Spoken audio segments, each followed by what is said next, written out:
¿Qué onda, corazones? ¿Cómo están? Bienvenidas a un episodio más de este espacio seguro de plática, chisme y aprendizaje de todo tipo de temas con todo tipo de personas. Esto es El Vuelo de una Abeja, el podcast, y el día de hoy, seguramente si eres mami ya la conoces, es casi reglamentario seguir todo lo que comparte. Está con nosotras Judith, ¿cómo estás? Muy bien, gracias. Oye, qué gusto tenerte aquí por un tema tan necesario. Mi nena acaba de cumplir 2 años. Y se escucha por ahí, ya sabes, el tan famosísimo Los Terribles 2 años. Qué fama, ¿no? Qué fama. Cuéntanos primero, vamos a entrar en ese tema, pero cuéntanos quién es Judith, qué haces, a qué te dedicas, qué show. Yo soy especialista en neurodesarrollo infantil. Soy directora de Centro Crece, un centro de maternidad y neurodesarrollo. Tenemos 3 sucursales y contamos con una plataforma online también. Y nuestro objetivo de mi equipo y mío es acompañar a los papás para favorecer el neurodesarrollo de sus hijos con herramientas, con estrategias, ser una guía para ellos. Oye, yo soy súper fan de tu contenido, obvio, te sigo desde que nació mi hija casi. Y estuve tomando en cuenta todos tus tips de estimulación temprana, ya sabes. Nuestras hijas tienen casi la misma edad. Sí, aparte, yo veía el ejemplo exactito de, ok, ya vi, tomando nota. Entonces, fue de verdad una guía bastante buena para mí. Digo, no llegué a tomar todavía un curso tuyo, pero no mentira, sí tomé uno sobre lo del habla. Tomé el curso del lenguaje, porque mi hija, pues la estoy criando bilingüe, entonces sí estaba tratando de, mucha gente empezó de, ya debería, ¿sabes? El típico de, mi hija a esa edad ya podía, ya decía, rezaba y todo la lo demás. expectativa en todo, ¿no? Sí, entonces tomé ese taller y me ayudó muchísimo a calmar más que nada todas estas dudas. Tu nena también tiene 2 años, ¿no? Mi niña tiene 2 años, 2 meses. 2 mesecitos, entonces estamos casi a la par por las mismas. ¿Qué es esto? ¿Qué es esto de los terribles, maravillosos 2 años? Pues es una etapa por la que todos los niños pasan. Yo creo que de lo que se habla es un poder que se le ha dado y muy malentendido. O sea, yo creo que tienen una muy mala fama, no merecida, ¿no? Okay. Los terribles 2. Cuando nacemos, así como hay un desarrollo motor que es muy evidente, ¿no? Vemos que el niño no puede ni siquiera controlar su cabecita, poco a poco la empieza a controlar, empieza a agarrar objetos, a girar, a sentarse, a gatear, como que es muy evidente el orden del desarrollo motor. Pero como el área emocional no es tan evidente y suele ser como un poco abstracta, nos es como muy difícil tenerla todo el tiempo como presente y consciente, que es una etapa que también requiere madurez, ¿no? Que no nada más requiere madurez los primeros años de vida, como para consolidarse, es para que de verdad alcance su óptimo desarrollo, es hasta los 25 años de edad. Ok. Entonces, ahorita vamos a hablar primero de los primeros 2 años, ¿no? 3, 4 añitos de vida, donde están absolutamente vulnerables.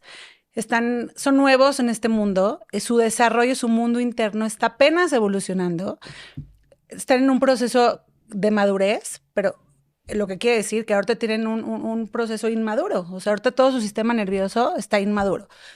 Es muy importante hablar de la corteza prefrontal, que es principalmente donde nos tenemos que enfocar a nivel terapéutico para entender los procesos de maduración.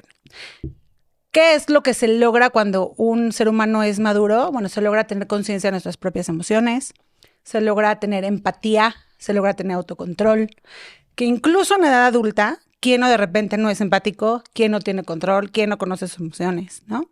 Entonces, un niño es completamente normal que esté en un proceso donde apenas está descubriendo cómo controlarse, de qué se tratan mis emociones, cuál es el vocabulario emocional. Un niño está primero en una etapa completamente egocéntrica, o sea, a nivel motor, a nivel de juego, obviamente a nivel emocional. Entonces, yo creo que los terribles 2 tienen mucho que ver con la expectativa irreal que se tiene de un niño.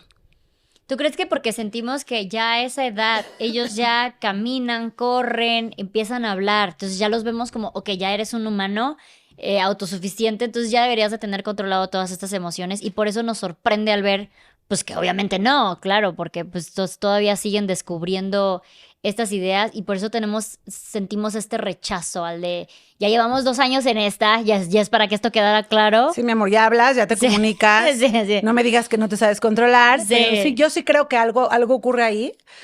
No sé si te ha pasado, pero mi esposo y yo estábamos hablando el otro día que sí, vemos videos, ¿no? Cuando era chiquita y fue hace un año, o sea.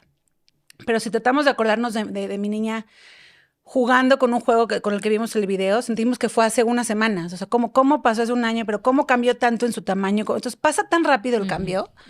Es tan rápido lo que ocurre con ellos que sí como que nos confunde, nos confronta.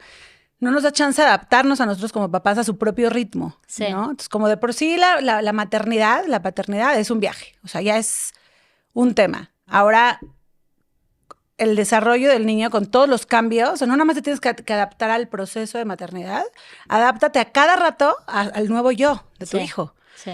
Entonces sí creo que nos pasa que de repente los vemos como mini adultitos, pero siguen siendo niños completamente dependientes emocionales, dependientes en muchos sentidos, pero mucho emocional.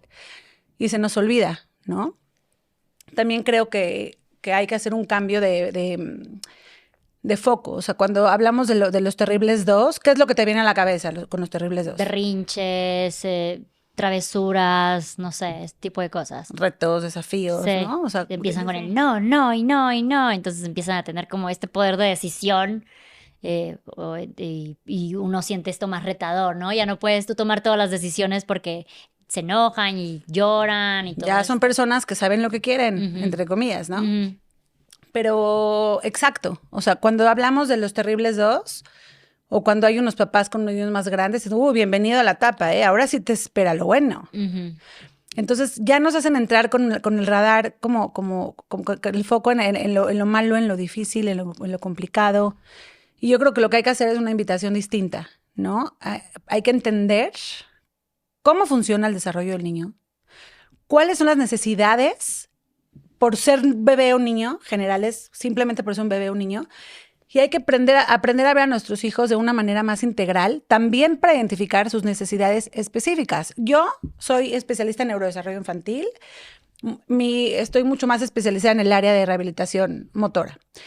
Y yo no he tomado una sola certificación de crianza respetuosa, crianza. Yo no soy esa que te puede guiar en ese sentido como profesional, ¿no? Ujú. Pero no bajo ese título, pero cuando me pregunto, o sea, porque en mi cuenta, desde que soy mamá, antes hablaba mucho de neurodesarrollo motor, alteraciones, cómo estimular, como me enfocaba mucho en el área motora. Y desde que soy mamá me di cuenta que también es importante ayudar a las mamás a conectar con el goce de la maternidad, a conectar con las necesidades de sus hijos, a entender de verdad cómo funciona su mundo interno.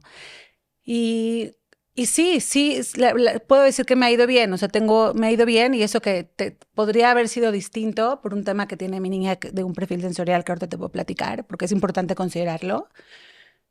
Pero yo creo que a pesar de no tener una certificación en crianza consciente o respetuosa, lo que me ha ayudado y me ha guiado es tener la información y entender cómo funciona el desarrollo de un niño. Eso me ha llevado a ser empática. Me ha ayudado a entender el porqué de cada una de sus conductas, no tomármelo personal, todo lo contrario. Muchas veces incluso hay desafíos que pueden ocurrir que los veo como hasta de una forma interesante, ¿no?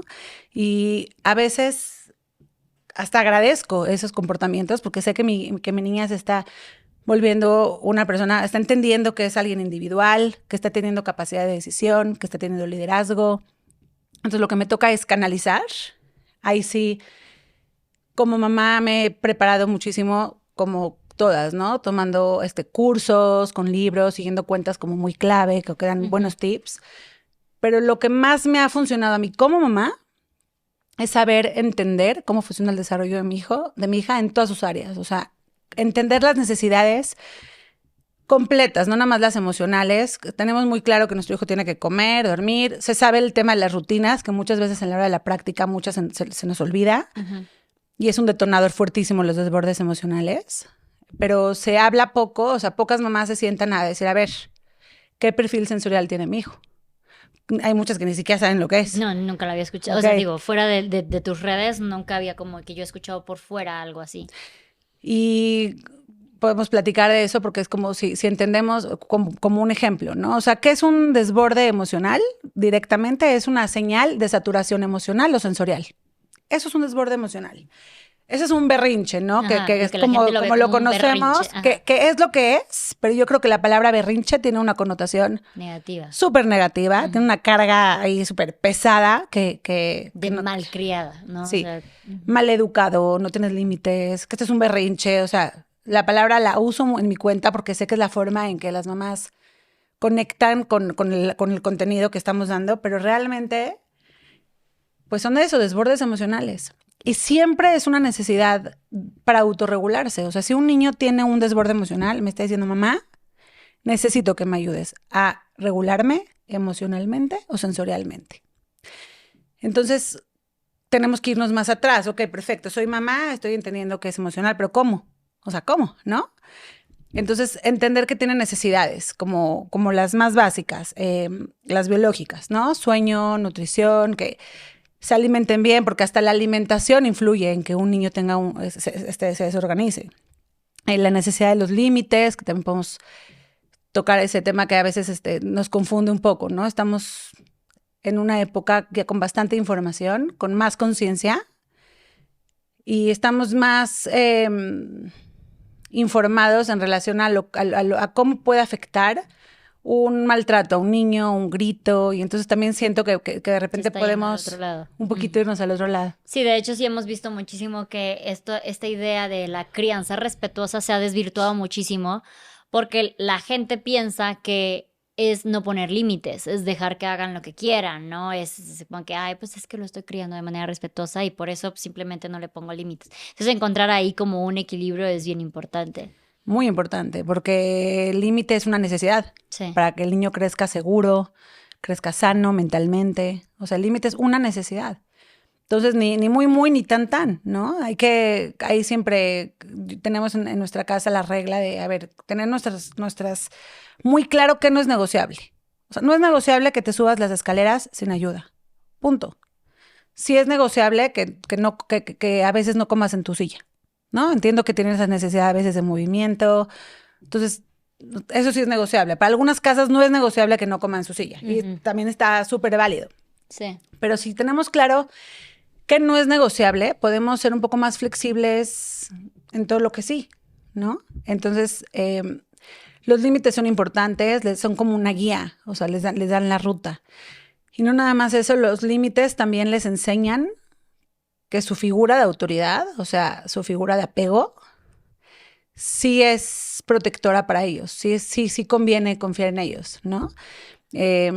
Y ojo, porque ser figura de autoridad no es ser autoritario, no es ser regañar y gritos, es todo lo contrario.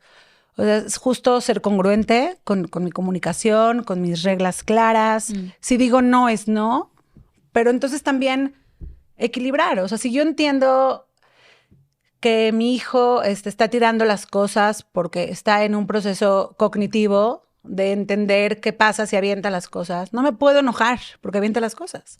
Y tampoco puedo poner como regla que no aviente las cosas porque va en contra de su desarrollo. Y como esto hay muchos ejemplos. He tenido, por ejemplo, en sesión, ¿no? En Crece llegan mamás y me dicen, no, es que mi hijo, en valoración, no, es que mi hijo llora mucho, es muy berrinchudo, que tiene 9 meses. O sea, un niño no puede ser berrinchudo a los 9 meses. Sí. Entiendo entonces que llora mucho, tiene más desbordes. Y cuando haces una valoración, de repente observas que el niño no puede desplazarse, no puede gatear, porque tiene bajo tono muscular o porque tiene un problema de integración sensorial que no le permite ser funcional con sus movimientos, pero el niño cognitivamente sabe que podría llegar a algo, ¿no? Esa frustración. Sí, entonces, sí. ¿Cómo? Yo sé que puedo llegar a por esa pelota, pero no hay un equilibrio interno, ¿no? O sea, sé que puedo, pero mi cuerpo no me deja.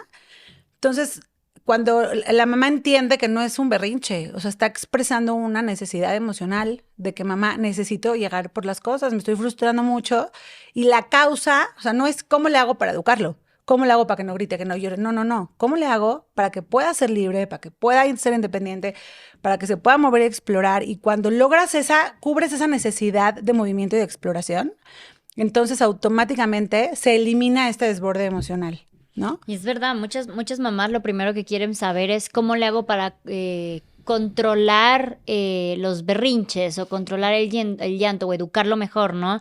En vez de ver como cómo prevengo este tipo de berrinches, ¿no? Cómo le hago para que esto ya no pase. Y luego también pasa de que es mucho como prueba y error, porque yo trato de llevar la crianza respetuosa con mi hija, de valorar muchísimo sus opiniones y todo esto. Y digo, aquí tenemos de dos, que yo también estoy de por medio, ¿no? Mi paciencia también está de por medio, mis emociones también están de por medio. Sin embargo, o sea, siento que aunque lo hemos llevado bastante bien, todavía van a llevar momentos en que todavía aplica el desborde emocional o el berrinche, la travesura, como quieras llamarlo. Y yo digo así como de, güey, venimos hablando esto tan tranquilo, venimos hablando esto tan bien, creí que ya habíamos llegado a un encuentro donde sabíamos qué show y otra vez vuelvo a salir con eso. Entonces uno quiere eliminar el berrinche en vez de pensar el por qué está pasando este berrinche.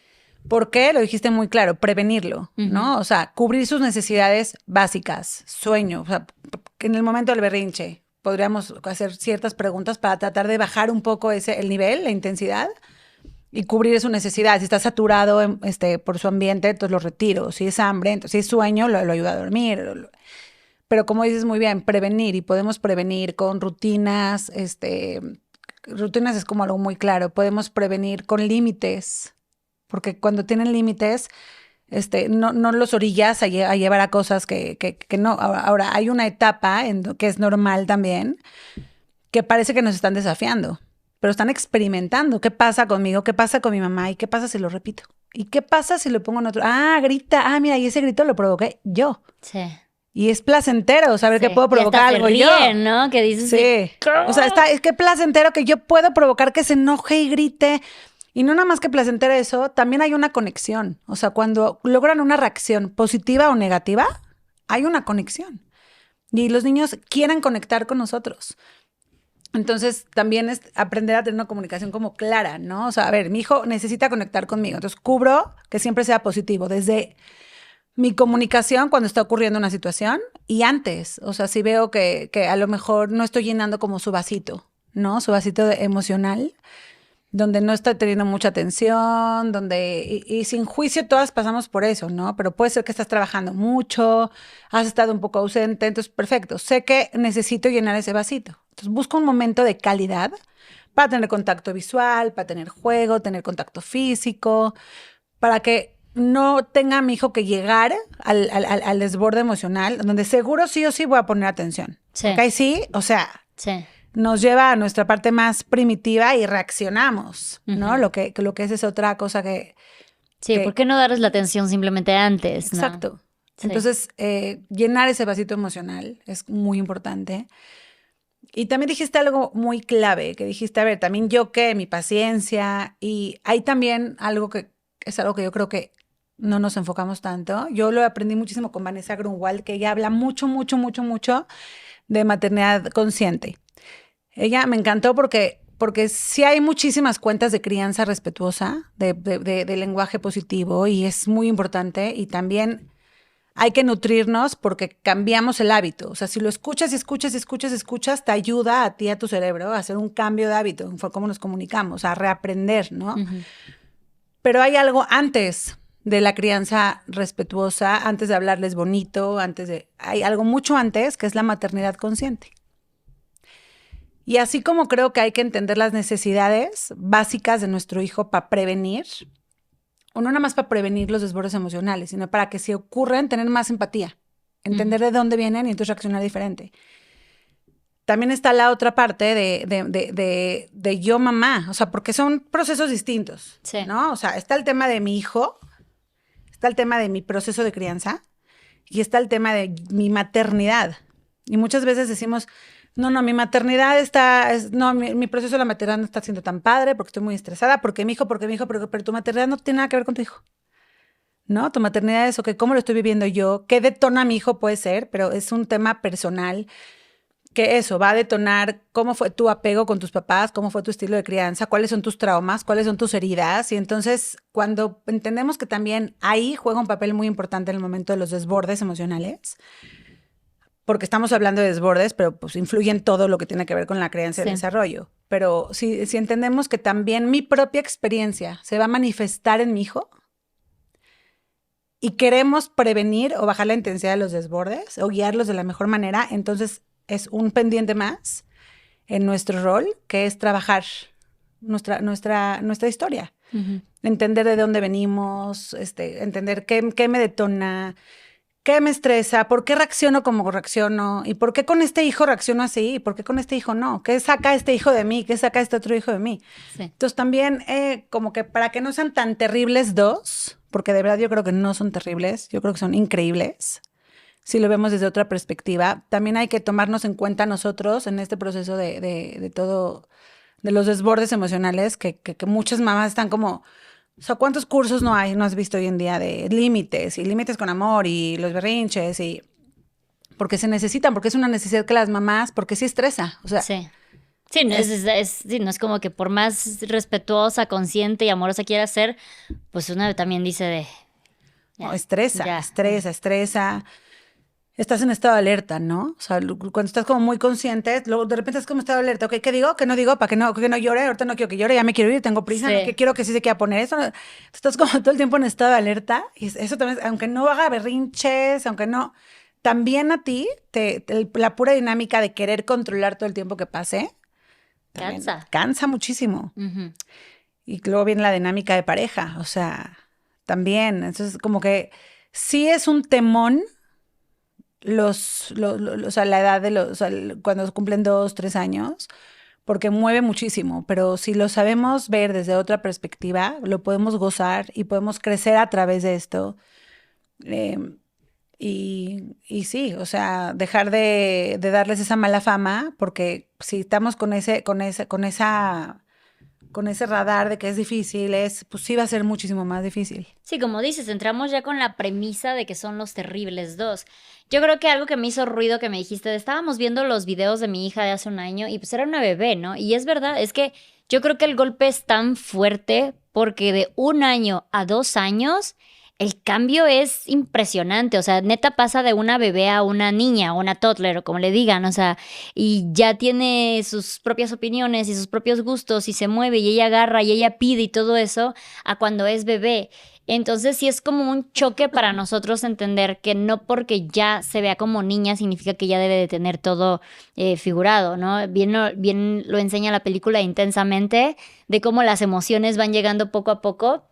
Para mí una manera de entenderlo fue, por ejemplo, cuando te rompen el corazón por primera vez, cuando terminas con esa primera pareja y juras que te vas a morir, porque es una nueva emoción. Yo creo que es de las últimas, igual y no, pero igual es de las últimas emociones que nos llegan por primera vez y como ya es de adulto la podemos identificar mejor, ¿no? Y sientes que te vas a morir, que se te desgarra la vida y de repente pues pasa el tiempo y te das cuenta que pues no era para tanto, ¿no? Pero en ese momento no sabes cómo gestionarla porque es nueva. Entonces, para los niños, eso es un proceso que pasa cada semana, porque en una semana siente felicidad, en la otra hambre, en la otra sueño, en la otra enojo, en la otra, pues, deseo de que envidia, no sé, o sea, van sintiendo emociones constantemente, nuevas emociones constantemente. No, y además su realidad es muy distinta a la nuestra. O sea, el niño que de verdad...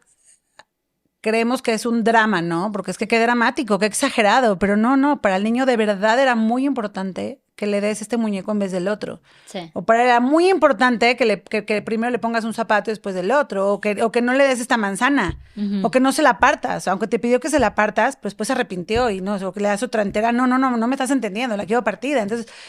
¿Cómo? Pero, o sea, qué exagerado, qué mal, estás... No, de verdad ellos están también entendiendo qué quieren todo el tiempo. Y además de que todo el tiempo pueden cambiar lo que desean porque están aprendiendo también a reconocer qué es lo que quieren, también se vale que su necesidad o su deseo, por más que lo veamos como allá, o sea, ¿cómo puede ser que esté llorando por esto? Sí. Para él es un todo y es realmente muy importante para ellos, lo que parece como muy insignificante. Entonces, validar eso también nos hace entender que esta mini personita tiene una verdad absoluta en su ser, ¿no? ¿Crees que toda esta idea de terribles dos viene un poco desde el punto del adultocentrismo? Pues es que esta idea de tus emociones no tienen el mismo valor que mis emociones. Entonces, tus berrinches no tienen fundamentos, porque para mí lo que tú estás pidiendo, por lo que se te está yendo la vida en este segundo, no tiene ningún valor, porque eres un bebé, no sabes lo que quieres, pues. Definitivamente. Yo sí creo que cuando lo vemos así, o sea, cuando se ve así es porque estoy mucho enfocado en lo que me está incomodando tu reacción. O sea, en lo que me incomoda tu conducta como niño, ¿no? En vez de enfocarme en, ok, ¿cuál es tu necesidad? Sí me estresa, sí me cansa tener que esperarme a que te pongas tus botas y ahora quieres bajar las escaleras solita y vamos a llegar tarde, ok, tengo que tener paciencia, tengo que respirar. Sí me estresa, ¿no? Pero es una necesidad, o sea, considerar esto, que sí, ahí tienen la necesidad, por ejemplo, de ser independientes. Es una necesidad, no es que, ¿cómo quieres intentarlo sola? O sea, no puedes, no, ni modo, te lo hago yo. No te enfoques en ti, en que quieres que esto sea rápido. O sea, definitivamente sí creo que tiene que ver con eso. Una vez más, creo que mucho cambiaría en la dinámica que se la está pasando mal, una mamá o un papá que se la están pasando mal con su hijo por la cantidad de desbordes emocionales.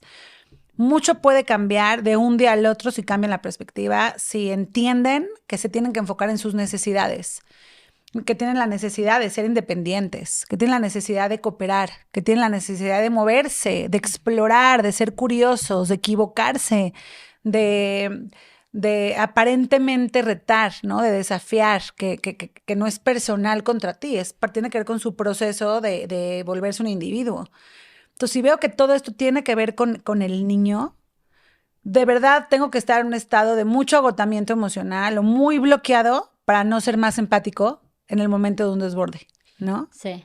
La otra vez me ponía yo a analizar todo esto y yo decía, es que imagínense los bebés o los pequeñitos viven con un no constante. No te subas ahí, no comas esto, no esto. Entonces, ha de ser bien frustrante que tú ves que todos a tu alrededor, porque todos tus adultos alrededor lo están haciendo y que tú no lo puedes hacer porque ni siquiera te permiten hacerlo. Entonces es como de, pues no entiendo por qué yo no me puedo tomar tu cerveza. No lo entiendo, tú lo estás haciendo, ¿por qué yo no puedo? ¿Por qué yo no me puedo probar todo tu maquillaje si yo veo que tú lo haces todos los días? Entonces, entender de que están en un constante no, imagínense qué frustración, si como adultos todavía nos cuesta aceptar luego nos. Como niños es de todos los días. Y ni siquiera funciona el no. O sea, el no en un niño no funciona. Mientras más bebés, menos funcionan, ¿no? Cuando se quieren llevar las cosas a la boca y no te lo comas, tienen un pensamiento tan concreto que cuando me dices no te lo comas, el verbo comer me hace comérmelo. Claro. ¿No? Aparte ni siquiera funciona. Y más grandes, no nada más es por el pensamiento concreto, es porque no. Y si sí lo hago, a ver qué pasa. Sí. ¿No? Esa necesidad de ser curioso, de desafiar. El no ni siquiera funciona. O sea, ni siquiera cumple. ¿Por qué no? O sea, cumple nuestro objetivo. Y además limita sus oportunidades de exploración. Castramos esa cualidad tan importante que es la curiosidad. O sea, ¿por qué no queremos que un niño sea curioso? Es de las mejores cualidades para que desarrollen habilidades, para que practiquen lo que quieran practicar y descubran el mundo y aprendan. Entonces, sí, el mundo de los nos, además no nada más en la casa, o sea, parte desde afuera, el mundo no está diseñado para un niño. O sea, si vas a un restaurante, dependen de ti para que los cargues, para que laves las manos, no ven nada a su altura, o sea, el mundo no está diseñado para un niño. Qué frustrante. Y entonces aparte llego a mi casa y no toques, no agarres, no tires, no grites, no hagas, no esto, no el otro, o sea, aparte que cansado, para la mamá debe de ser, ni funciona y estás limitando el mundo de un niño. Entonces, definitivamente también cambiar el mundo, su ambiente del no por cómo sí.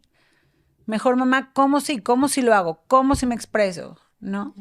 Pues es que yo creo que luego vemos que nuestros hijos, pues obviamente sentimos que son un reflejo directo de nuestra crianza, de lo que nosotros somos como personas. Entonces, cuando hacen estas cosas que la sociedad piensa que son políticamente incorrectas, como alzar la voz, como gritar porque estás jugando y estás muy emocionado, como tirar las cosas porque quieres ver todo lo que hay, pues uno como que es de, esto está reflejándome a mí, por lo tanto no lo puedes hacer. A mi hija le da por tirarse al piso, no en plan berrinche, literal ella quiere tirarse al piso y ver el techo, le encanta eso, ¿no? Y hay veces que estamos en el aeropuerto, lo que sea, y estamos esperando, no estamos yendo a ningún lado, estamos parados. Entonces ella se tira y la gente rápido, ¡ay, que se levante! No, o sea, no está afectando a nadie, no se está afectando a ella, está haciendo algo de a gusto, pero estamos acostumbrados a que se ve mal, ¿no? Que tenemos que estar bien arregladitos y como mamá pensamos que es un reflejo directo de mi mala maternidad, ¿no? Ya sea porque soy muy permisiva o porque mi hija está mal criada, o porque incluso pensamos que nada más se tiran porque ya es un berrinche, ¿no? Entonces otra vez empezamos con el estilo y afloje, no hagas esto, no sé qué, y es como, güey, ¿pero qué estoy haciendo de malo? Simplemente me estoy acostando a ver el techo, en lo que esperamos, ni siquiera estamos yendo a ningún lado. Como dices, no le afecta a los demás, no pone en riesgo su... Ni uno se pone en riesgo ni físicamente, todo está bien, no afecta tus valores familiares, entonces ¿por qué? Sí. Porque a veces también nos importa mucho el qué dirán. Sí. Y es durísimo. O sea, o sea, a mí que me reconocen como, o sea, porque conocen mucho a mi niña, ¿no? Mucho muestro ejemplos del contenido que hago con ella y sí, o sea, sí tuve yo que hacer un compromiso conmigo de, a ver, si vas al parque, que salimos muchísimo y nos ve gente y nos reconoce y la saludan, como que sí tuve que hacer un día el compromiso conmigo misma de, a ver, no te puede importar lo que opinen, porque aunque lo sepa, en teoría, pues en el momento, dicen no, y sí, y no, al todo lo contrario, o sea, si tiene un desborde emocional, si me dice que no, si llega a no querer compartirle algo a un niño, si llega a pegar, pues es parte de un desarrollo sano del niño. Entonces, ¿por qué me voy a intimidar porque alguien me está viendo y mi hija está teniendo un comportamiento propio del desarrollo? ¿No? Entonces, sí, si me sigue afectando, se me llega a afectar, o sea, si a una mamá sabiendo todo esto, le sigue afectando el qué dirán, entonces ahí es cuando tienes que cuestionarte, ¿por qué necesito la aprobación de los demás? No tiene nada que ver con tu hijo ya. Es ¿por qué necesito la aprobación? ¿Por qué me afecta que me descalifiquen? O sea, ¿por qué mi valor está en lo que dicen los demás? Y verlo como una oportunidad incluso de practicar el que de verdad no me importe lo que opinen los demás. O sea, porque ¿qué te dan? Ese segundito que te van a juzgar. Y la verdad muchas veces ni observan lo que está pasando con tu hijo. Es un juicio que tú solito te haces, ¿no? Sí. Y ahí tu voz interna pero la verdad es que ni siquiera, muchas veces es que, ¿qué van a decir? Y hay gente que ni se da cuenta, que ni lo observa. Entonces, pues sí, poner el foco, ¿no? Cuando está ocurriendo eso, en ¿qué quiero? O sea, cuidar mi imagen o guiar a mi hijo en este momento o contenerlo. O en tu caso, que ni siquiera es un desborde emocional, que es una conducta que puede incomodar a alguien, pues rollo de ese alguien. Sí, de hecho, recientemente me dijeron así como que, ay, es que esa Gaia es tremenda, porque es tremenda como cualquier otra niña. A mí me encanta porque es muy curiosa, muy hiperactiva y todo eso, ¿no? Y me dice así de como que, ¿y si no has pensado así como que ponerle así sus nalgadas? O sea, como que tener más mano dura porque eres muy permisivo y yo así como que, pero que de todo esto que viste, ¿qué hizo que a ti te afectara, que a ella le afectara o que a alguien le afectara? O sea, simplemente fue una niña en su entorno, ¿no? O sea, siendo niña, básicamente. Y ya desde ahí partimos en el de, no, es que queremos que sean como robotitos, ¿no? Que se porten bien, que no hagan esto, o sea, que no se muevan, que no griten, que no hagan. Ahí es un reflejo de la poca conexión con el desarrollo del niño, de las necesidades emocionales. O sea, la gente que opina así no nos debe mover el tapete a las mamás que estamos informadas, conectadas, que queremos llevar una crianza más consciente, que queremos de verdad optimizar el desarrollo del niño. Ahí sí hay que entender qué opinan porque desde su realidad y desde lo que saben, pero pues que no me mueva el tapete, pero sí, por supuesto que hay gente que va a opinar y va a pensar diferente que uno, porque no todos están preparados, no todos estudian, no todos, o sea, por más que todos queremos lo mejor para nuestros hijos, no todos tomamos este camino, incluso en esta generación, y también las generaciones pasadas, pues, ¿por qué le van a echar tantas ganas como nosotros? Ellos ya acabaron con la etapa. Claro. Hay que entender de dónde viene, pero no hay que creérnoslas, ni que nos afecte ni nos mueva. Sí. Hablando de esta generación, tú hablas muchísimo sobre la estimulación y la sobreestimulación, etcétera, ¿no? ¿Y tú crees que tenga muchísimo que ver que haya más presencia de estos desbordes que tal vez a veces son muestras de aburrimiento por la misma sobreestimulación que hay tanto en pantallas, por ejemplo, en cómo tenemos que, o sea, esta creencia que tenemos que mantener entretenidos a nuestros hijos todo el tiempo, por lo tanto no saben aburrirse y cuando lo hacen pues lo toman de una muy mala manera? ¿Tú crees que tenga que ver también con esto de pues todo lo de las pantallas, todo lo de los nuevos juguetes? Yo lo creo y hay muchísima evidencia científica. O sea, hay evidencia porque muchos dicen, no, ¿qué tanto es tantito? Hay tantita pantalla, qué exagerados, no sean extremistas. Pero bueno, hay estudios que han demostrado que 9 minutos para un niño de ver pantallas afecta automáticamente las funciones ejecutivas del pensamiento, que es la capacidad de autocontrol. 9 minutos. Simplemente 9 minutos de ver pantalla, que aclaro, no es una pantalla viendo la televisión apagada. Ujú. Son los videos muy bien hechos para atrapar la atención del niño, que son completamente tóxicos para el cerebro. Entonces, hay estudios científicos que te dicen, si tu hijo ve 9 minutos la pantalla, automáticamente va a perder autocontrol, va a ser más agresivo, va a ser más adicto a todo esto.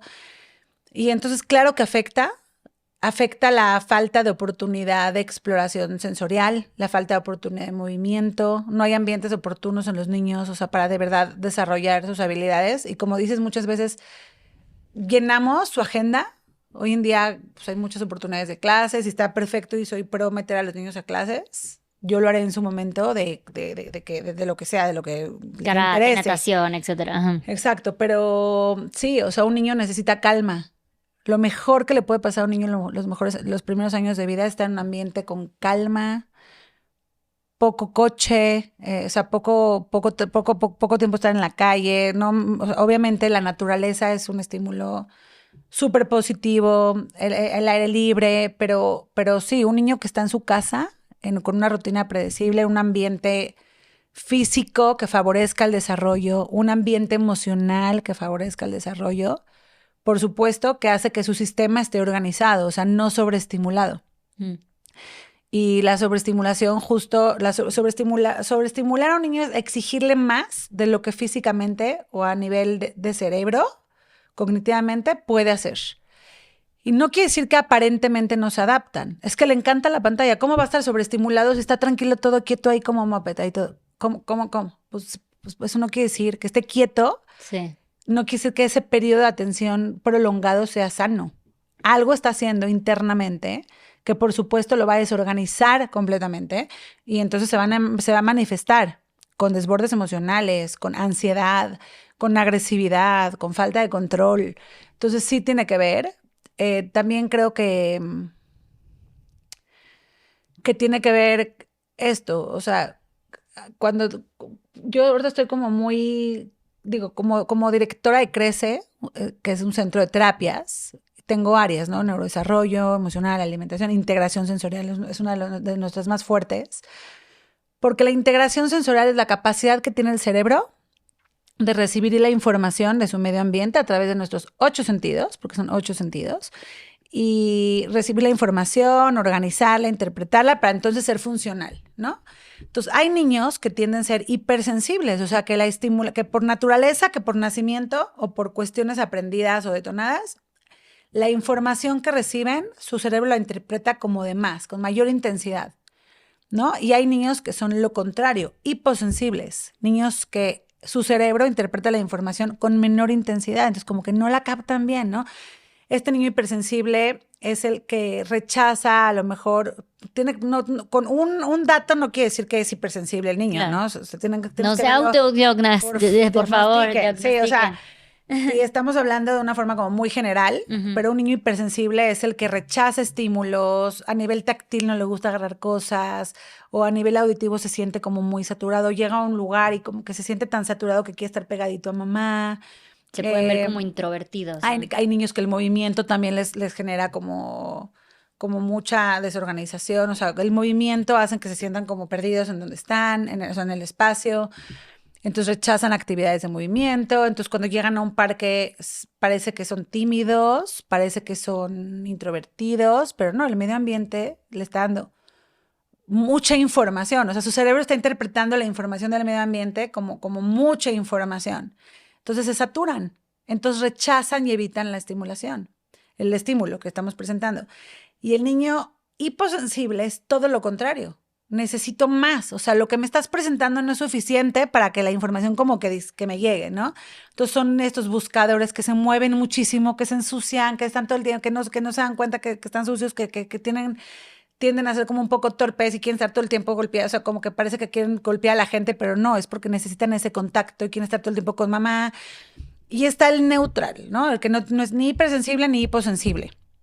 Entonces, si sabemos que existe esto en los niños, Y entonces todas las mamás se cuestionan, ¿ok? ¿Qué perfil sensorial tiene mi hijo? Es tan importante conocer el perfil sensorial de tu hijo porque te hace entender cómo funciona su mundo interno. ¿Por qué le gusta lo que le gusta? ¿Por qué su comportamiento es así? ¿Por qué socialmente es así? ¿Por qué esto lo rechaza? ¿Por qué en la alimentación estamos pasando por este proceso? Si entendemos su perfil sensorial, podemos entender el porqué de muchas conductas y guiarlos de una mejor manera. Entonces puedo entender por qué un niño se desborda emocionalmente. Un hipersensible, por ejemplo. Si estamos en una fiesta increíble, con un show, con piñata, o sea, hicimos todo un esfuerzo para venir a esta fiesta, mi amor, y estás llorando, ¿y qué te está pasando? ¿No? Entonces, puedo entender que está saturado su cerebro, pero ¿qué? ¿Por qué los demás no? Porque su perfil sensorial es distinto. O lo contrario, tengo a un niño que estamos en un restaurante y desde que llegué no quiere estar quieto. No quiere estar quieto y se mueve, pero ¿por qué sus primos, que son de la misma edad, están quietecitos? ¿Qué le pasa a este niño? No es maleducado, no me está retando, tiene una necesidad de movimiento. Entonces, si entiendo esto y cubro esas necesidades sensoriales, a veces se tiene que atender con terapia, a veces simplemente con estrategias en casa, ¿no? A veces no es de terapia la situación. Si entiendo su perfil sensorial, puedo cubrir sus necesidades y puedo entender el porqué de muchísimas conductas que muchas veces se va a un desborde emocional. A lo mejor el niño hipersensible porque rechaza y se siente muy saturado, y el hiposensible porque su conducta tiende a hacer que la mamá sea como, pues es muy estresante. Un niño hiposensible a veces puede ser como, o sea, se mueven mucho. Necesita mucho, ¿no? Necesita mucho, o sea, y no entiende que no puede estar sucio, ya se lo dije, o sea, ¿qué onda? Tiene 4 años, ¿cómo puede ser que come y toda su boca está sucia? O sea, ¿qué le pasa? Oye, ¿tú crees ahora que estás hablando de eso que hay una tendencia, yo lo veo muchísimo de que ya empiezan a diagnosticar es que sufre de hiperactividad, sufre de TDA, sufre de cosas así? Porque, o sea, a mí me han dicho incluso, oye, es igual y Gaia tiene algo así como, no, está siendo una niña, pero ya no estamos acostumbrados a ver este tipo de niños. Y yo creo que es incluso hasta generacional. Como nos empezamos a acostumbrar a ver los niños con pantallas, con el Xbox, con los jueguitos, nos acostumbramos a ver niños más quietos. Pero yo me voy a cuando yo era niña, yo estaba arriba de árboles todo el tiempo, estaba en el lodo todo el tiempo, sucia, rompía ropa, o sea, era mucho más activa porque no había estas facilidades de tecnología que ahora hay. Entonces, como ya no estamos acostumbrados a ver ese tipo de infancias, en el momento que vemos una, queremos o necesitamos, sentimos que hay una necesidad de diagnóstico allí. Yo sí creo que hay sobrediagnóstico. También creo que hay mucha confusión, ¿no? Que a veces creemos que puede ser déficit de atención y no tiene nada que ver. Es un problema de integración sensorial o ni siquiera. Es un niño que no tiene ni hipersensibilidad ni hiposensibilidad. Está todo en orden con su sistema, con su sistema de integración sensorial, pero tiene una necesidad natural de movimiento. Y no sabemos reconocer, ¿no? Cómo hay escuelas, ¿no? O sea, de antes y hoy. No se pueden parar. Quise ir al baño, me tienes que pedir permiso. ¿Cómo? O sea, más allá de darles independencia, de qué sistema, o sea, si una escuela, un maestro, un guía está conectado con la necesidad del niño, nunca le prohíbe movimiento. Al revés, o sea, favorece, hay que promover el movimiento. Yo sí creo que no sabemos, que no entendemos las necesidades del niño y sí está sobrediagnosticado. Yo soy muy de la cultura preventiva. Soy de la idea de que ante la duda es mejor checar si sí va por ahí, descartar un problema de atención, a lo mejor va más allá, es un tema sensorial, pero y si ves que todo está bien, déjalo ser. Y si ves que tú tienes una niña que es exploradora, que es curiosa, pues todo lo contrario, crea en su ambiente algo donde se pueda trepar como changa, que Sí. pueda desarrollar habilidades y llévalo a lugares que pueda treparse a donde se le pegue la gana y se ensucie. Para mí es algo que hay que abrazar, ¿no? Y hay que, o sea, un niño que se quiere mover, que quiere curiosear, que se quiere ensuciar, o sea, eso es algo sano en un niño. Un niño que no se quiere mover, que no quiere explorar de más, que no quiere trepar, que no se atreve a tocar tierra y ensuciarse, ahí sí hay que poner atención. Mira qué chistoso, porque creo que sí nos tenemos de que se la pasa sucia, de ya otra vez te ensucias, o sea, como que causa más frustración todo lo que se supone debería de ser algo propio de un niño sano, ¿no? De un niño feliz, ¿no? Que juega, que se divierte, que se ensucia y bate y todo lo demás. Pero estamos acostumbrados a poner límites sobre eso en vez de poner más atención cuando no lo... O sea, como que lo vemos como que qué bien portadito, hasta lo celebramos, ¿no? Es No, que no, no. está bien portadito, qué bueno que Para se mí es un portó. foco rojo. O sea, cuando una mamá llega a valoración conmigo y me dice, es súper bien portado, siempre está sentadito, siempre está muy quieto, yo digo, no. No, no, no, foco rojo gigantesco. O sea, yo no quiero nunca un niño quieto, yo no quiero nunca un niño súper bien portadito, que no ensucie nada, que no agarre nada, que haga caso en todo. Súper foco rojo. O sea, ahí sí seguro algo está pasando. Porque su cuerpo no se lo permite, porque sensorialmente algo no se lo permite o porque emocionalmente no se atreve, ¿no? Entonces ahí sí es un foco rojo. Mira, qué importante. Oye, en los desbordes emocionales habíamos hablado un poco sobre las crisis de crecimiento. A los 2 años, ¿tú crees que parte de esta ideología de los terribles dos es parte de una crisis de crecimiento? Es la primera, es cuando es un proceso donde empiezan la etapa egocéntrica la empiezan a soltar, ¿no? Ok. O sea, que es una etapa donde ya empiezan a entender más que son parte de algo, que son parte de un mundo.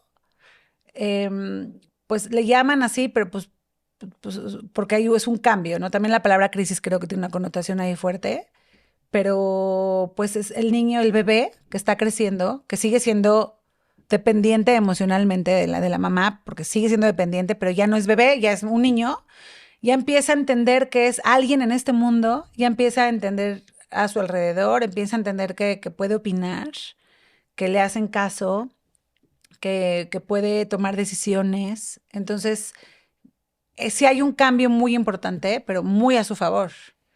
Pero cuando no favorecemos todo esto, entonces yo creo que está la verdadera crisis. No le permito ser independiente, no le permito explorar, no le permito ser curioso, no le permito opinar, no le permito descubrir sus emociones, validar que lo que siente no importa lo que sea, está perfecto, ¿no? Entonces yo creo que esa es la verdadera crisis. Ok. Pero antes de los 2 años, tengo entendido, hay una de que a los 9 meses, o sea, ¿qué son esos? Digo, según yo las conocía como crisis, pero tienen otro nombre, estos crisis de desarrollo de que a los 6 meses Sí, hay una crisis, mucho ¿no? ocurre, por ejemplo, cuando se ejemplifica muy bien en las etapas de sueño. En los bebés que dormían perfecto, por ejemplo, y de repente dices que está en crisis de crecimiento, es que porque aprendió a gatear, es que porque aprendió un desplazamiento, una habilidad nueva, porque ya habla más. O sea, sí, por supuesto, el cerebro del niño sigue procesando, sigue aprendiendo y hay cambios en el día a día y es uno muy evidente es en el sueño. O sea, Cuando dejan de tomar la siesta. no hay un niño, sí, sí, por ejemplo. Sí. O sea, la dejan de necesitar y también hay un cambio. Entonces, en ese momento del cambio, por ejemplo, de 2 siestas a una siesta, hay un cambio también de repente en su conducta. Los podemos notar un poquito más impacientes porque también se están aprendiendo a adaptar a esta nueva siesta, ¿no? Que aunque ya no están dos, están aprendiendo ahorita a descansar menos durante el día. Eh, yo desde ese lugar veo las crisis, ¿no? Que al final, pues sí, así se le llaman exactamente, crisis del crecimiento, pero son señales de madurez. Sí, generalmente son estos puntos en donde hay como una nueva habilidad desarrollada, por así decirlo. O sea, cuando camina, cuando gatea, cuando empieza a comer, cuando cambia el sueño, ¿no? Eso podrías decir que ahí es un total. Yo nunca me di cuenta en qué momento eran los crisis. Siempre me decían, es que está pasando por crisis de crecimiento. Y yo digo, ok, para mí siempre fue igual. Pero podría ser que cuando pasaban estas cosas era cuando Sí, es más cuando se cubran atención. ciertos hitos, Ok. es cuando más se puede esperar que haya un cambio, ¿no? En lo que ya iba bien. Pero a lo mejor supiste recibirlo de una forma como con mucha armonía. Porque no, dime si no te pasó que ya logré que se duerma así, ¿no? Por ejemplo, Ujú. ya seguro siempre, ya agarré la onda, ya sé la fórmula perfecta, con mi hija esto funciona, pero de repente ya no. De repente por pronto ya no, ¿no? Sí. Entonces, porque otra vez está creciendo y otra vez está adaptando, y esas crisis son una señal de madurez. Algo está cambiando. Es crisis para ti, que tienes que volver a adaptarte a lo nuevo. Exacto. Yo creo que ese es el gran punto, que Sí. la crisis es para uno. Y luego se nos olvida que este tipo de cambios los tenemos por el resto de nuestras vidas. Cuando, no sé, te vuelves adolescente y toda tu vida es fiesta, y luego a los 30 años ya no te interesa la fiesta, y luego o sea, todo el tiempo tenemos estos cambios. Entonces yo creo que la gente a nuestro alrededor, tener que volver a identificar cómo eres en tu nuevo cambio, eso es donde es lo incómodo y por eso se le llama está en una crisis. Sí. En una crisis existencial que nos dicen ahora ya de adultos. Sí, definitivamente. Es un proceso de adaptación que se tiene que se tiene que llevar a cabo porque estamos madurando, porque hay crecimiento, porque hay mayores descubrimientos. Entonces, sí, viene de ahí. Hay cosas que siempre te vuelven a regresar a tu centro, ¿no? A nivel de estrategia, las rutinas, ser predecible, ser límites claros, en lo que sea, no nada más límites en el desborde emocional. O sea, no, mi amor, no es hora de jugar, ya es hora de dormir. ¿No? Independientemente en lo que estés, en tu crecimiento, eso los vuelve a contener, sin importar la causa que está generando la crisis. Uh-huh. Otra vez irte a tu estrategia principal, que yo siempre creo que hay que poner atención ahí. ¿Cuáles son sus necesidades? Y una de las necesidades es que todo sea predecible, incluso en esos cambios, en lo que puedas como mamá controlar. Sí. Creo que hay varios puntos importantes que hemos podido sacar, como el hecho de entender qué tipo de neurosensorial dijiste. Perfil sensorial. Perfil sensorial. ¿Qué tipo de perfil sensorial tiene tu hijo? Creo que te ayudará muchísimo a entender bastantes cosas de lo que está pasando alrededor. Te va a permitir guiarlo de una mucho mejor manera. Sí, entender que precisamente desde ahí entendemos que todos los niños son diferentes. Entonces, si tú esperas que tu niño sea igual que el del vecinito o el del primo, vas a estar dando topes de la pared y vas a estar dando de topes a la pared a tu peque. Entonces, sabiendo de una vez su perfil sensorial y sabiendo que no tiene que ser igual que a todos, y le das tú esas, no libertades, sino oportunidades de crecimiento en cuanto a su perfil, puedes llegar mucho más lejos, ¿no? En esta conexión. Y digo, para mí la mayor enseñanza aquí es que la verdadera crisis es la que pasa a uno, ¿no? De que cómo nos molestan estos cambios, cómo nos incomodan estos cambios, cómo queremos que nuestros hijos sean como perfectos, y si no lo es, pues es como de que, ay, híjole, está haciendo berrinche, ¿cómo lo apago? ¿Cómo lo cambio? Entonces entender que también viene desde un pequeño punto o foco de adultocentrismo en el que estamos acostumbrados, que invalidamos que un bebé, un pequeñito, no puede tener, pues ahora aquí, estos desbordes emocionales, ¿no? Como si un adulto no las tuviera. Nos centramos en lo que está manifestando en nosotros, los adultos, que pareciera que estoy preocupada por él, porque lo quiero educar, pero nos centramos en nosotros mismos, claro, en lugar de las necesidades, en cubrir las necesidades reales del niño, sí, que por ser un niño, todos las comparten esas necesidades, y además tienen sus necesidades específicas, porque son seres individuales. Claro, el típico de que, ay, es que se la pasó llorando toda la noche y no dormí. Y es, pues qué mal se le debe haber pasado, ¿no? O sea, imagínate tú pasarte toda la noche llorando. O sea, ha de ser bien intenso también. Entonces, igual desde el parte de la empatía, creo que también podemos entender muchísimo a nuestros pequeños. De acuerdo. Y la empatía se logra mucho entendiendo el desarrollo del niño. Sí. El desarrollo motor, sensorial, emocional. Si entendemos cómo funciona el desarrollo, cuáles son las etapas y por qué hacen lo que hacen, cuando ocurre algo que por lo general me haría cortocircuito, diría, qué interesante, lo está haciendo por esto, por el otro. Entonces, en vez de querer generar un límite, que muchas veces los desbordes vienen por un límite o no bien puesto o fuera de lugar, ¿no? Muchas veces vienen como, ¿cómo me estás quitando esta oportunidad de explorar, de aprender? ¿Y por qué me lo haces de esa forma? Muchas veces es provocado por no por el mejor manejo, ¿no? Entonces, sí, poner atención en las necesidades del niño y poner atención en lo que me detona y ver por qué me detona lo que me detona. Creo que es una fórmula increíble. No para eliminar los desbordes emocionales, porque eso siempre van a existir. Queremos que existan, son parte del desarrollo y generan habilidades, o sea, ayudan a desarrollar habilidades. No queremos eliminarlas, no se pueden eliminar. Por más mamá consciente, paciente, buena, lenguaje positivo, nunca las vamos a eliminar. Podemos minimizar la frecuencia de los desbordes emocionales y podemos bajar la intensidad de los desbordes emocionales. Yo creo que sí se puede y eso te permite conectar más con tu hijo, guiarlo de una mejor manera, ¿no? Cambiar ese foco de quiero educar, no queremos educar, queremos guiar a nuestros niños y disfrutar nuestra maternidad. Mucho disfrutar la maternidad. Yo creo que es algo que las que ya somos mamás, porque lo deseamos o porque nos tocó o por lo que quieras, ya estamos en el camino, hay que hacer lo necesario para disfrutar la maternidad, porque sí es lo máximo si lo trabajamos. Sí.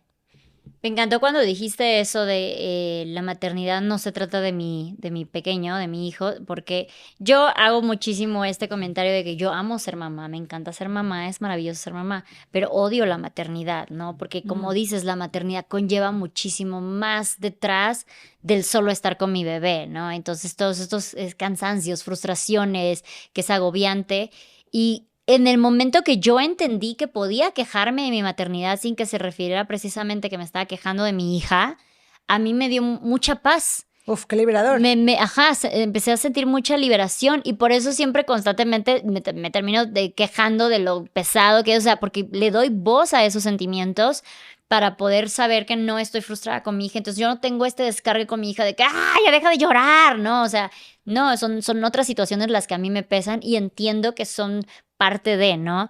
Y eso es como que bien importante y me gustó muchísimo que lo recalcaras, ¿no? Que dijeras que es importante que entender que la maternidad viene desde cómo nos criaron a nosotras, desde cómo creciste tú, ¿no? De cuáles eran las ideas de vida que tenías antes y siendo mamá. Y tus carencias emocionales, tus heridas, tu sobreexigencia, tu autoexigencia. Sí. ¿No? También. Porque hoy en día la mamá de hoy no es la de antes. También. Sí. O sea, las que dicen, ay, antes no era así. Yo tenía 10 hijos y no era así. Bueno, sí, pero tampoco te preocupabas por favorecer su inteligencia emocional, probablemente. Muy probablemente no te preocupabas por favorecer su ambiente para desarrollar sus habilidades y no te preocupabas por cuidar sus emociones y no te preocupabas también por trabajar y por generar y mostrarte productiva y la mamá de hoy no es la mamá de antes. Sí. Entonces no podemos ni educar igual porque sabemos cosas distintas, somos personas distintas y entender eso también nos debe de quitar como una carga, ¿no? Social en cuanto a las expectativas de los demás y replantear qué es lo que queremos. A mí si me preguntas qué es lo que más difícil se me ha hecho de mi maternidad, como mamá con mi niña, todo ha sido, gracias a Dios, maravilloso. O sea, con todos los retos que tú pudo haber tenido a nivel sensorial, alimentación, porque tuve que trabajarle mucho. Pero todos los procesos lo he gozado. Ha sido más como personalmente lograr encontrar este equilibrio para sentirme tranquila entre la parte profesional, empresarial y de mamá. O sea, a mí me gusta mucho sentir que estoy disfrutando todo el tiempo lo que hago y de repente, sí, ser mamá me trajo una nueva pasión. Sigo con mis pasiones anteriores, ¿no? Sí. Como empresaria y como terapeuta. Entonces, encontrar el equilibrio, ese ha sido mi mayor reto. Concuerdo. Pero como maternidad. Claro. Como mamá me ha ido impresionante. Sí, concuerdo totalmente contigo, porque creo que ese es el mayor reto, como que encontrar el equilibrio entre ser mujer, ser profesionista, ser madre, son cosas diferentes. Y tendemos a nada más querernos enfocar en la maternidad y por eso como que ponemos un hiperfoco en los niños y si no está saliendo todo perfecto, juramos que están haciendo berrinches y que están malcriados y empezamos a reflejar estas frustraciones que tenemos. Sí, sí hay esa tendencia. Sí, yo he tratado de no olvidarme de esta parte desde que nació. Tengo mis horarios para trabajar. Soy muy respetuosa, o sea, tengo mi programa de tal a tal hora juntas, de tal a tal hora pacientes estos días. Soy súper respetuosa y soy muy respetuosa para cuando estoy con ella. Sin embargo, como todo en la vida, de repente tengo proyectos o oportunidades donde me siento más saturada y ahí es donde, y de repente veo que no estoy disfrutando tanto como me encantaría y podría. Y es cuando digo, a ver, ¿en dónde está fallando mi equilibrio? Sí. ¿Y de dónde viene? ¿La exigencia de quién? O sea, ¿qué onda conmigo, no? Entonces, cada vez que veo que puedo no estar disfrutando mi maternidad como quisiera, no a mi niña, no mi conexión con ella, sino mi maternidad como quisiera, es cuando entonces vuelvo a cuestionarme en qué estoy parada, por qué estoy tomando las decisiones que estoy tomando, o sea, que elijo, que yo elijo, y también tomar en cuenta eso como por lo que estábamos hablando, ¿no? De que la mamá de hoy es otro tipo de mamá, donde estamos hoy paradas, sí nos permite una vez más replantear y si vuelvo a querer a encaminar mi maternidad hacia donde quiero, todo el proceso de crianza también se acomoda y mi conexión con mi hijo se acomoda, pero sí creo que hay que partir de uno mismo. Sí. Me encanta. Y el qué dirán, manejarlo del qué dirán, ¿no? Para entender más a nuestros pequeños. Sí, soltarlo. Oye, platícanos rápidamente qué es Crece. Crece es un centro de maternidad. Contamos con 3 sucursales en la Ciudad de México. Ofrecemos valoraciones, terapias y asesorías. Atendemos niños, nos diferenciamos. Crece se diferencia porque es un centro que no atiende únicamente a niños con alteraciones evidentes. Tenemos la misión de acompañar a todas las familias porque sabemos que todo niño tiene derecho a optimizar su desarrollo. El niño con alteraciones y sin alteraciones. La información es poder. Educamos a padres con información actualizada, con información práctica. Entonces acompañamos a niños con alteraciones mínimas, importantes, y también a niños que no presentan ninguna alteración. Guiamos a los papás en las áreas principales del neurodesarrollo, que es el área motora, integración sensorial, emocional, cognitiva, que es todo lo que tiene que ver con el pensamiento, el juego y todo el proceso de sueño y alimentación. Ok, bastante completo. ¿En qué partes de la Ciudad de México lo encuentran? Estamos en Polanco, en Bosques y en Pedregal. Y contamos con una plataforma online para todas las que crecen, no está cerquita de ustedes. Contamos con una plataforma online que es Crece Online y tenemos a increíbles especialistas con cursos y talleres, igual que cubren todas estas áreas, para que desde casa tú aprendas y puedas aplicar estrategias y herramientas que te ayuden a tu misión más importante, porque yo creo que no hay un papá que no comparta esta misión, este mismo objetivo de lograr niños capaces a nivel motor, a nivel emocional, resilientes, con buena autoestima, seguros de sí mismos. Entonces ahí van a encontrar como todo un abanico de oportunidad para en donde te sientes perdido o donde más sientes que tu hijo necesita ayuda. Crece está para eso, para guiarte y acompañarte. Excelente. ¿Cómo te encuentran en redes? ¿En qué plataformas y con qué nombre? Estoy yo como Judith Amón, hablo mucho de contenido de neurodesarrollo, de crianza, de juego, cómo favorecer el juego independiente, el lenguaje. Y está también la cuenta de Crece, que es Centro Crece MX. Y también van a encontrar contenido muy valioso. Instagram, Facebook. Ok. Oye, pues muchísimas gracias por haber estado con nosotros platicando de este tema que nos abre muchos panoramas una vez que lo entendemos desde esta perspectiva. Y espero que les haya gustado a ustedes también, a todas las que vieron y escucharon este podcast. Recuerden que si les gustó, nos apoyen con un comentario, un like, suscribirse, compartir, darle seguir también al podcast en Spotify. Nos vemos en el siguiente episodio.